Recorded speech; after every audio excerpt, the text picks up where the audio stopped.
घेतलाय.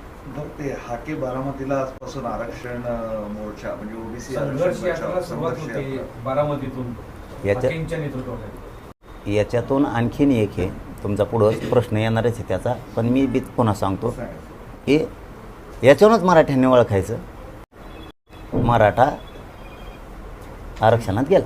हे प्रमाण कसं काय असू शकतं? तुम्हाला सांगा ना, मग असं एकदा तुम्ही विचारलं होतं बघा, त्याला झाले आता 17 महिने. आपण दोघंच होतो लिंबा झाडाखाली बसलेलो. आपले माधू तात्या गेले बैलगाडीत करून, इंटरव्ह्यून तुम्ही आले. त्या टायमाला म्हणले मी तुम्ही असं म्हणले होते आता शिकतं हे 250लाच चिटकलं आहे 250लाच तुम्हाला एक दिवस दिसत. त्यावेळेस पुन्हा तुम्ही मला म्हणले होते आले खरं झालं. तुम्ही बघा थोडं थांबा ना, सगळं माझ्या पोटातून उकरून घेतलं काय होतं गोळ. मला लय डोकाला वाला करून घेत नाही. पण दुसरीकडे तेच दुसरे ओबीसीची जे आंदोलन सुरू होतं नागपूरमध्ये, त्यांच्या मागण्या मान्य झाल्या आणि या जी आर मध्ये